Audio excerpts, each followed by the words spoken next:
오늘 주님의 이름으로 환영합니다.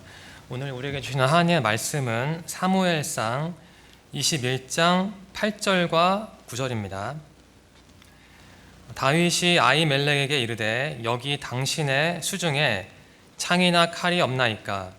왕의 일이 급함으로 내가 내 칼과 무기를 가지지 못하였나이다 하니, 제사장이 이르되 내가 엘라 골짜기에서 죽인 블레셋 사람 골리앗의 칼이 보자기에 쌓여 에봇 뒤에 있으니 내가 그것을 가지려거든 가지라. 여기는 그것밖에 다른 것이 없느니라 하는지라. 다윗이 이르되 그 같은 것이 또 없나니 내게 주소서 하더라. 아멘. 오늘 설교의 제목은 빛과 어둠입니다. 질문으로 시작해 볼까요? 우리 지혜자매는 가장 좋아하는 음식이 뭡니까? 소고기요? 예, 역시 비싸게 노네. 네,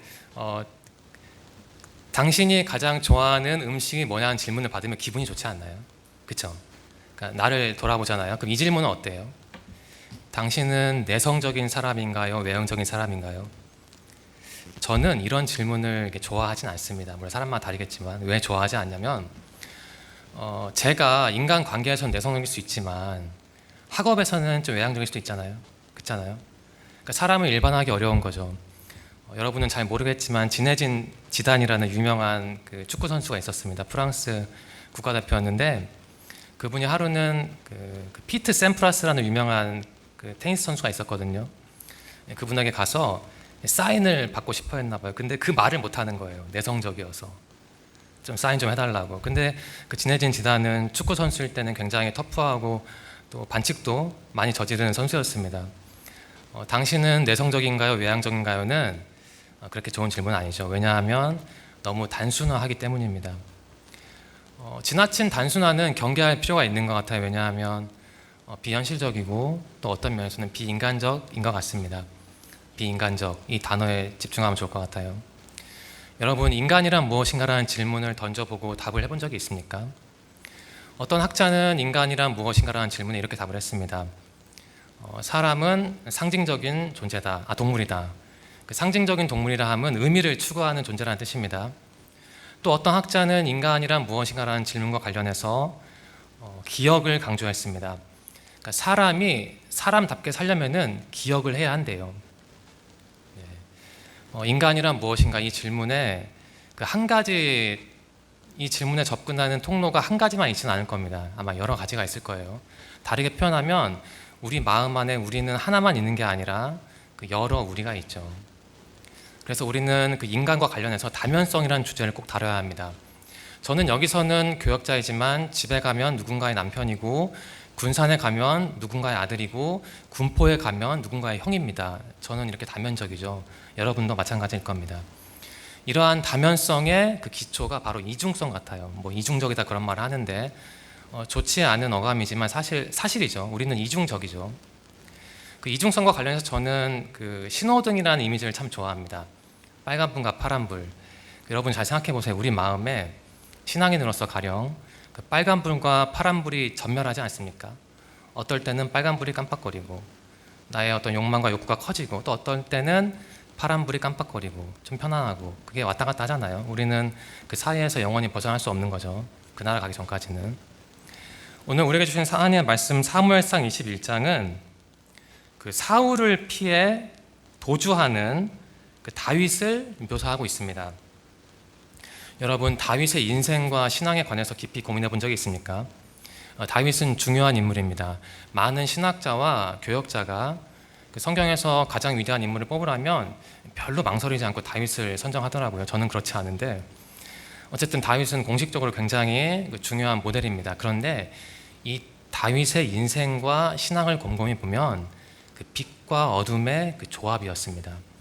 그리고 그리고 그 빛과 어둠을 관통하는 그 균열이 있었죠. 다윗은 금간 사람이었습니다. 오늘 우리는 그 다윗을 통해 우리의 모습을 한번 진단해 봤으면 좋겠어요. 답을 미리 드리면 그 다윗의 모습이 우리의 모습과 거의 비슷합니다. 먼저 사무엘상 21장 1절을 살펴보겠습니다.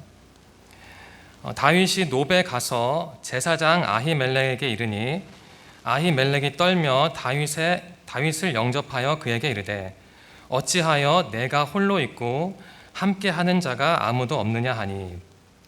네, 여기서 다윗은 도망자 신분입니다. 그 사울에게 쫓겨서 도망가다 끝내는 어디로 왔냐면 그 제사장 아히멜렉에게 갔대요. 네, 다윗은 당시 위기였습니다. 사울은 그 나라의 왕이었기 때문에 마음만 먹이면 사람 한두 명쯤은 보내버릴 수 있는 그런 능력이 있었죠. 근데 다윗은 사울의 눈밖에 나서 고생을 참 많이 했습니다. 쫓겨나서 도망가다가 끝내는 그 놉이라는 곳에 갔습니다. 그 제사장들의 성읍이라고 하는데 아마 제사장들이 그 당시는 모여서 이렇게 살았나 봅니다.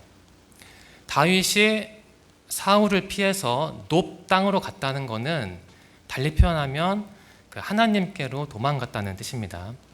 이것과 관련해서 우리는 시편 121편 1, 2절을 참고할 수 있습니다. 제가 읽겠습니다. 내가 산을 향하여 눈을 들리라. 나의 도움이 어디서 올까? 나의 도움은 천지를 지으신 여호와에게서로다.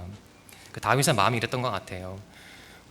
자기를 도와주는 가족도 없고 또 사울의 아들이었던 요나단, 자신의 친구 후원자도 이제는 없고 아내도 없고 혼자인 거죠. 그 상황에서 다윗은 그 하나님께로 갔습니다. 어쩔 수 없는 선택이었고 또 최고의 선택이었죠. 다윗이 놉 땅으로 갔다, 그 제사장이 있는 곳으로 갔다는 얘기를 현대적으로 바꾸면 교회로 갔다는 겁니다. 여러분의 교회는 어떤 곳입니까? 여러분에게 교회는 어떤 의미가 있나요? 저는 다윗을 묵상하면서 예전 제 모습이 떠올랐습니다. 제가 다윗과 같다는 것은 아닙니다. IMF라는 단어를 아마 집사님들은 잘 아실 겁니다. 청년들은 모를 것 같은데 97년도로 기억합니다. 그때 한국이 구제 금융 상황이 있었죠. 저희 아버지는 제지 회사에서 오랫동안 근무를 하셨는데 지금도 근무하고 계시는데 당시 그 제주 회사는 직격탄을 맞아서 저희 아버지가 실직 아닌 실직 상태에 있었습니다. 저는 당시에 고등학교 2학년, 3학년이었는데 부모님도 저를 케어해줄 수 없었고 저도 저를 관리하기는 어렵고 또 저를 돌봐주는 스승도 없었고 좀 막막한 상황이었습니다. 그런데 당시 제가 다니던 고등학교 근처에 제가 다니던 교회가 있었거든요. 그래서 저는 매일은 아니었던 것 같은데 저녁에 그 교회로 가서 기도를 했습니다.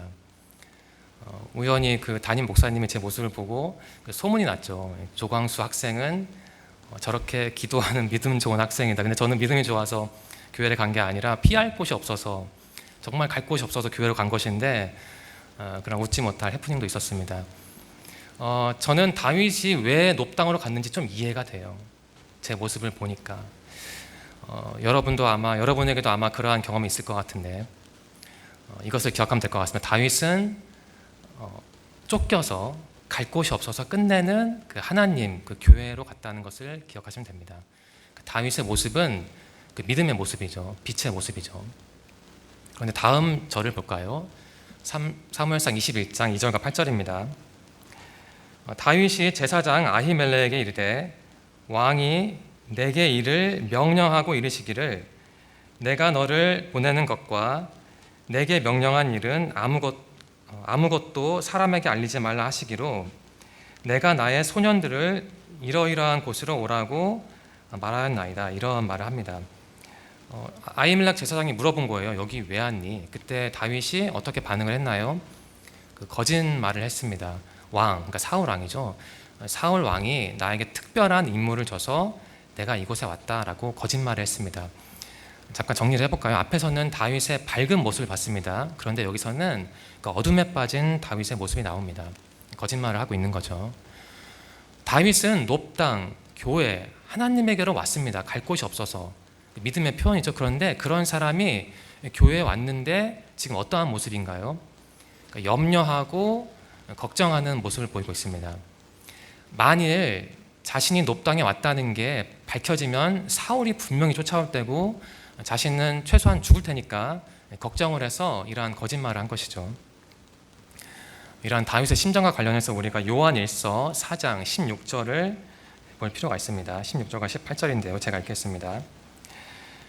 하나님이 우리를 사랑하시는 사랑을 우리가 알고 믿었노니 하나님은 사랑이시라.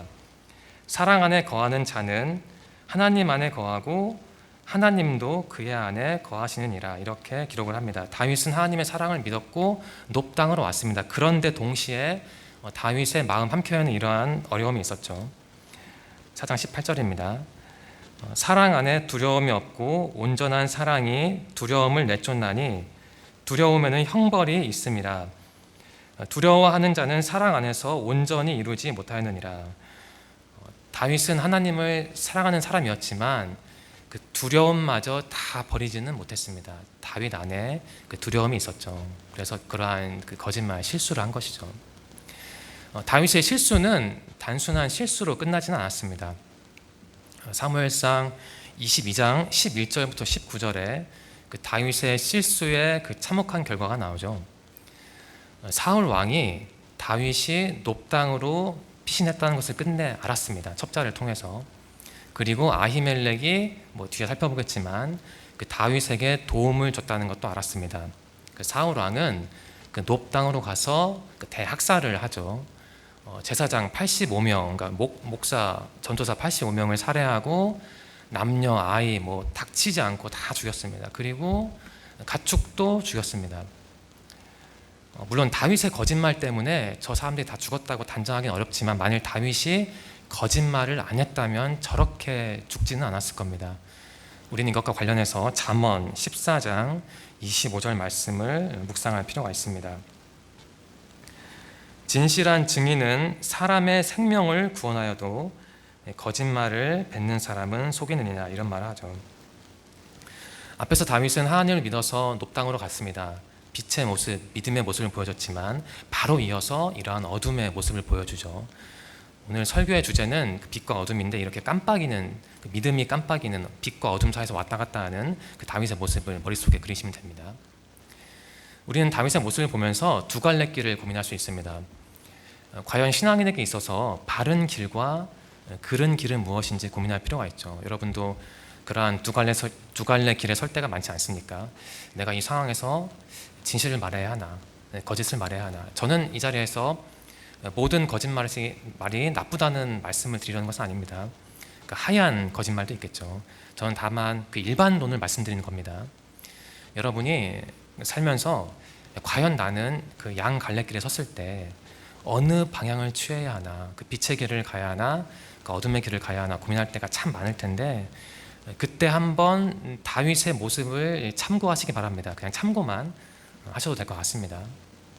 네, 앞에서는 밝았던 다윗, 그 다음에 어두웠던 다윗을 보았습니다. 이제는 다시 또 밝았던 다윗을 보겠습니다. 사무엘상 21장 8절과 9절입니다. 다윗이 아히멜렉에게 이르되 여기 당신의 수중에 창이나 칼이 없나이까? 왕의 일이 급함으로 내가 내 칼과 무기를 가지지 못하였나이다 하니 제사장이 이르되 내가 엘라 골짜기에서 죽인 블레셋 사람 골리앗의 칼이 보자기에 쌓여 에봇 뒤에 있으니 내가 그것을 가지려거든 가지라. 여기는 그것밖에 다른 것이 없느니라 하는지라. 다윗이 이르되 그 같은 것이 또 없나니 내게 주소서 하더라. 네, 그 다윗이 하나님의 은혜를 기억하는 내용입니다. 다윗이 어릴 때 그 골리앗을 죽이지 않았습니까? 죽인 다음에 그 칼을 빼앗았는데 그 칼이 그 제사장이 있던 곳에 보관돼 있었던 거예요. 그래서 다윗이 요청을 하는 거죠. 나에게 무기가 필요한데 뭐 없느냐. 그때 아히멜렉이 네가 어릴 때 죽였던 골리앗의 칼이 여기 있다. 뭐 이것도 괜찮겠느냐 이렇게 물어보니까 다윗이 그게 나에게는 최고의 선물이다. 뭐 이러한 답변을 합니다. 다윗은 그 은혜를 기억하는 것이죠. 하나님이 자신과 어렸을 때 함께했던 그 은혜를 기억하는 것이죠. 다윗에게 있어서 골리앗의 칼은 단순한 물리적 무기가 아니라 하나님의 은혜를 상징하는 중요한 그 사건이었습니다. 여기서 우리는 그 시편 143편 5절을 같이 묵상할 필요가 있습니다. 내가 옛날을 기억하고 주의 모든 행하신 것을 읊조리며 주의 손이 행하는 일을 생각하고 이렇게 시편 기자는 기록하고 있습니다. 다윗은 어려울 때 결국 하나님을 기억을 했죠. 하나님이 내가 어렸을 때 나를 그렇게 살려줬지. 그러한 그 믿음의 모습, 빛의 모습을 보여주고 있습니다. 여러분에게는 어떠한 그 기억이 있습니까? 여러분이 흔들릴 때 여러분을 지탱하는 그 은혜의 기억이 뭡니까? 전에 말씀드렸다시피 저는 저에게 그 1,000원짜리를 주셨던, 제가 4학년 때 저에게 1,000원을 주셨던 하나님을 의도적으로 힘들 때 기억을 하려고 합니다. 기억은 중요하죠. 여러분이 힘들 때 그 하나님이 베풀어 주셨던 그 과거의 기억을 꼭 떠올리시길 바랍니다. 네 번째 모습입니다. 앞에서 다윗은 밝은 모습을 보였다가 어두운 모습을 보였고 다시 밝은 모습을 보였습니다. 근데 이번엔 또다시 어두운 모습을 보입니다. 사무엘상 21장 10절과 15절인데요. 이 부분은 다 읽진 않겠습니다. 그 다윗이 아히멜렉에게 무기를 얻었는데 그 다음에 어떻게 했냐면 10절만 읽겠습니다. 그날에 다윗이 사울을 두려워하여 일어나 도망하여 가드 왕 아기스에게로 가니, 이러한 표현이 있습니다. 그러한 은혜를 기억한 사람이 다시 두려움에 휩싸여서 가드 왕에게로 피신했습니다. 가드는 블레셋 땅의 5성읍 중에 중요한 성읍이었습니다. 블레셋은 그 다윗의 조국, 이스라엘의 최대 적국이었죠. 근데 그런 다윗이 블레셋 땅으로 도주했다고 합니다. 왜 도주했냐면 추정을 하면 내가 블레셋 땅에 가면 혹시 나를 전향했다고 받아주지 않을까, 그러한 기대를 했던 것 같아요. 그런 기대를 했는데 블레셋 땅에 가니까 그 블레셋 사람들이 이러한 반응을 하죠. 사울이 죽인 자는 천천히요 다윗은 만만이로다. 그 다윗을 알아보고, 다윗은 자신의 신분이 노출되길 바라지 않았는데 사람들이 다윗을 알아봤습니다. 그리고 칭찬을 하니까 다윗이 걱정을 한 것이죠. 나의 신분이 노출됐으니 내가 위험하다. 그래서 다윗이, 여러분이 잘 아시다시피 그 미친 사람 흉내를 냅니다. 그때 그 가드의 아기스 왕이 그 모습을 보고 내 주위에도 이상한 사람이 많은데 그런 사람까지 또 데려왔느냐 하고 쳐내죠. 그렇게 해서 다윗은 위기를 모면합니다. 하나님의 은혜를 기억했던 사람이, 하나님이 나와 함께 하신다고 감사했던 사람이 다시 이렇게 두려움에 휩싸여서 이러한 탈선을 한 것이죠. 네. 다윗은 끝내는 탈선하고 맙니다. 자신의 적국의 땅으로 도주를 하죠. 여기서 우리는 신앙의 기준에 대해서 생각해 볼 수 있어요. 어떤 사람이 참 신앙적이다, 믿음이 좋은 사람이다, 이것을 어떻게 평가할 수 있을까? 여러 가지가 있겠지만 여기서는 그 사람이 세상을 두려워하는가 두려워하지 않는가, 그리고 그 사람이 사람을 두려워하는가 두려워하지 않는가, 이 두 가지 기준을 보면 될 것 같습니다. 바울은 세상, 그 환경을 두려워했죠. 그리고 사람, 사울 왕과 아기스 왕을 두려워했습니다. 그래서 그렇게 탈선을 한 것이죠. 이것과 관련해서 우리는 요한복음 15장 5절 말씀을 묵상할 수 있습니다. 나는 포도나무요 너희는 가지라. 그가 내 안에 내가 그 안에 거하면 사람이 열매를 많이 맺나니 나를 떠나서는 너희가 아무것도 할 수 없음이라. 다윗은 하나님 안에 있어야 했습니다. 그런데 두려움에 휩싸인 나머지 가드 왕에게로 도망갔죠. 그러니까 가지를, 원 가지를 벗어난 겁니다. 우리의 모습과 비슷하다는 생각이 들어요. 이러한 질문을 드리고 싶습니다. 우리 청년들이 두려워하는 그 세상은 무엇입니까? 그리고 우리 청년들이 두려워하는 그 사람은 누구입니까? 내가 어떠한 세상을 두려워하고 어떠한 사람을 두려워하는지 그 두려움을 파악을 하면 나의 신앙적인 약점이 보일 거예요. 내 약점을 알아야, 내가 어느 지점에서 흔들리는지 알아야 그것을 교정할 거 아니에요. 그래서 이 두 가지 질문에 나름의 답을 꼭 해보시기 바랍니다. 정리를 해보겠습니다. 다윗은 위대한 인물이었지만 그 사람은 그 신앙과 불신앙의 조합이었어요. 그 빛과 어둠을 동시에 가진 금간 사람이었습니다. 이러한 다윗의 모습이 우리의 모습과 겹쳐 보이지 않습니까? 한번 신앙적 메시지를 한 4가지만 추출해 보겠습니다. 이 메시지를 통해 오늘 설교 말씀을 한번 정리해 보고자 합니다. 저는 이러한 생각이 들었습니다. 그 100% 순수한 신앙인은 없는 것 같아요. 누구나 빛과 어둠을 다 가지고 있죠. 하지만 그 비율과 방향성은 생각을 해봐야 할 것 같습니다. 빛 50, 어둠 50을 가진 사람은 참 많이 흔들리고 흔들리겠죠. 하지만 빛 70, 어둠 30을 가진 사람은 덜 흔들릴 겁니다. 비록 우리가 빛과 어둠 사이에서 살아가더라도, 어쩔 수 없이 그 사이에서 왔다 갔다 전멸하더라도 중요한 건 그 사람이 그래도 어둠을 바라보느냐 아니면 빛을 바라보냐인 것 같아요. 여러분은 빛과 어둠 사이에 있는데 그 비율이 어느 정도인지, 그리고 내가 주로 빛을 바라보는지 그 어둠을 바라보는지 그 시선의 방향성을 한번 고민해 보면 좋을 것 같습니다. 두 번째는 이겁니다. 우리가 빛과 어둠 사이에 살아가더라도 그럼에도 불구하고 우리는 어려울 때 가장 먼저 하나님을 찾아야 할 것 같아요. 다윗이 그랬죠. 높 땅으로 갔잖아요. 그러니까 우리도 높 땅으로, 우리만의 높 땅으로 가야 하는 거죠. 교회로 가야 하는 거죠. 참 쉽지 않은 것 같아요. 정말 어려울 때 내가 누구에게 달려가는가, 내가 누구를 의지하는가, 그 사람의 그 진짜 모습을 보여주잖아요. 그래서 저는 아직 교역자지만 정말 어려울 때 가장 먼저 하나님을 찾지는 못하는 것 같아요. 그런 경우가 많지는 않은 것 같아요. 여러분의 모습이 어떠한지 한번 고민해 보시기 바랍니다. 그 세 번째입니다. 하지만 어둠에 빠지더라도 너무 심한 자책은 금물이다. 참 이 부분은 말씀드리기가 좀 까다롭긴 합니다. 여러분이 그 시험에 들 때가 많을 거예요. 빛과 어둠 사이에 있다가 어둠에 휩싸일 때가 많을 텐데 그게 분명 잘못된 거지만 저는 이러한 제안을 드리고 싶습니다. 그렇더라도 너무 심한 자책은 안 했으면 좋겠어요. 그냥 내가 그냥 어둠에 빠졌네 하고 그냥 걸어 나오면 될 것 같아요. 다만 그게 반복되면 안 되겠죠. 그래서 너무 좀 실수를 하더라도 그게 어떠한 실수인지 뭐 성적인 실수일 수도 있고 여러 가지 실수가 있을 텐데 그때 그냥 너무 자책은 하지 마세요. 그냥 내가 실수했네 하고 빨리 걸어 나오기를 바랍니다. 네 번째입니다. 결국 중요한 분은 그 하나님이신 것 같아요. 우리를 구원하시는 하나님. 다윗에게 하나님은 구원자 하나님이었죠. 내가 어려울 때 나를 도와주는 하나님이었죠. 이게 저의 하나님이기도 합니다. 여러분에게 하나님은 어떠한 분인지 모르겠습니다. 그 다윗의 고백을 한번 참고해서 하나님은 내가 힘들 때 나를 구원해 주시는 하나님이지, 이러한 고백을 하는 것도 필요할 것 같아요. 네, 오늘 설교 말씀을 정리하면서 한 줄 나눔을 하고 싶습니다. 저는 우리 청년들과 이러한 나눔을 하고 싶습니다. 빛을 바라보면 어둠은 등 뒤로. 우리는 어쩔 수 없이 빛과 어둠 사이에서 살아갈 수밖에 없잖아요. 죽기 전까지. 그럼 어떻게 해야 하느냐? 앞에서 말씀드렸잖아요. 방향성. 어둠을 극복하고 싶으면 빛을 바라보면 될 것 같아요. 성경을 읽고 기도를 하고 교회에 나와서 공동체 활동에 매진하면 그게 빛을 보는 것이죠.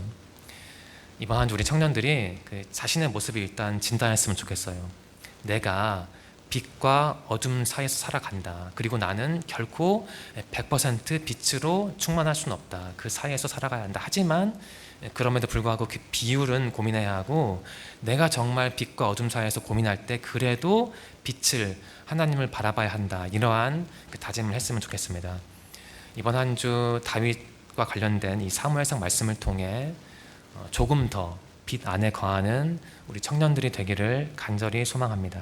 기도드리겠습니다.